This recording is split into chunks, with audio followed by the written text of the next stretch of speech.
Hi, welcome to the art room. I'm Mrs. Eastfeld, and today we're going to learn all about watercolor. Now, you already saw the supply list. Here's my watercolor paper I took out of the pad. Remember seeing that in the supplies? Notice that I'm taping it down to my table. That's kind of important, and you might need somebody to help you do that. That's so that your paper doesn't get all wrinkly or move on you when you're trying to paint it. And next to me, I have my watercolors. I love watercolor. They come in different ways though. In this palette here, I have what's called liquid watercolors. And if you have those, that is great to use. It's really fun and easy to kind of put that right onto the paper. Be really careful if you have them because they come out really, really fast and they can spill really easy. Another type of watercolor you may have is something like this, a set like this, and look at all my colors. But I don't need to use all of these colors today. I'm only going to need 5. Those colors are yellow, red, purple, a dark blue, and a black. Okay? What else do I need to paint? Paintbrushes. I have to have 2 paintbrushes. One is small for little details, and this one helps to get my paper wet. Oh, that means I'm going to need water also to work with my watercolor paints.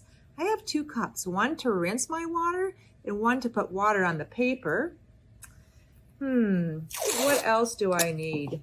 Oh, a pencil. I'm going to need a pencil to make a few little lines on my paper really, really lightly because pencil doesn't erase if it's underneath the watercolor. So I want to do it really light. And I'm going to have a few little markers that I can add some details and write my name later. And some table salt. This is my table salt. You saw that in the instructions that we needed to have this. And you just need a little bit and just sprinkle it like you would if you were at a table and having a meal. You'd sprinkle just a little salt. And paper towels in case we spill or that we can wipe our brushes on. So it's good to have a paper towel close by too. All right, we are ready to begin. First, I'm going to take the same roll of tape. Now you can use regular masking tape, but the blue kind is painter's tape and it doesn't stick so much. And so it works better to not tear your paper. And I want to put a big moon on my paper. So I'm going to lay this here and I'm going to trace a circle very, very lightly so you can just barely see it. Like so. Now I have my moon and I'm going to make what's called a horizon line. And that's just a line that's where the sky is going to meet the earth on my picture. And so it can be kind of bumpy if it's got a hill in the background, or it can be flat. That's up to you. Now, what am I going to do? I'm going to start painting.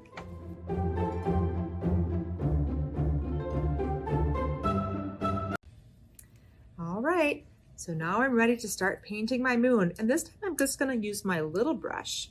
And I'm dipping it in the water first, just to kind of rinse it to make sure I didn't have anything in it before. And I'm going to start with my yellow, but I'm probably going to add a little red too to make it more orange.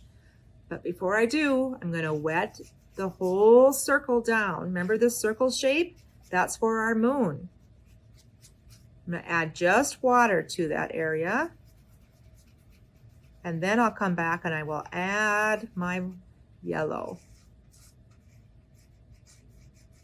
Okay, remember it looks kind of orangey, but it will look more yellow. Oh, look at that. It's really a bright yellow. It's really a bright color. And I'm going to spread that out throughout my whole moon shape. And I might even add a little bit of the red, but a very little dot of the red, because I don't want it to get too dark. See how much stronger the red color is? It's really strong.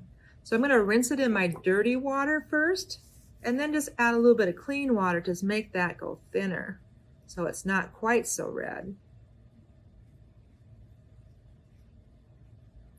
There, maybe a little more yellow.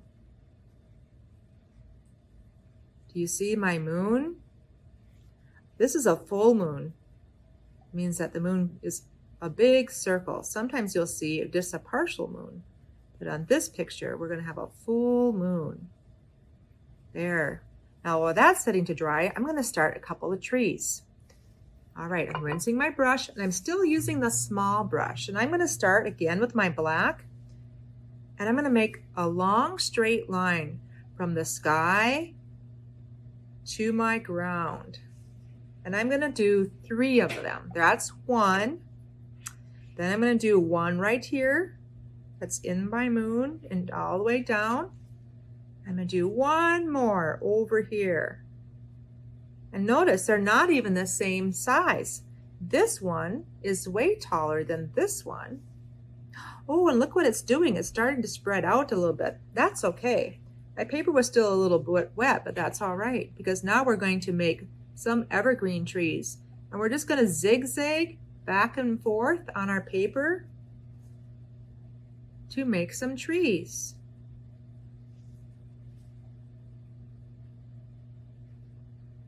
Okay. See how I'm doing that? I'm just going back and forth. Back and forth, just like that. And I can do it to my last big tree. Make that even a little bit bigger. And it kind of goes right, overlaps my moon a little bit. So like you're seeing the moonlight through the trees. And do you see what's happening in my sky? What's happening? Do you see it? Do you see it? You did? It's all those little snowflakes happening in my sky. That's from the salt. The salt did that. Now look at my big tree, my smaller tree. They're kind of like a Christmas tree, aren't they? An evergreen. Lots of animals like to live close by for shelter or in them like a bird, so they can stay warm.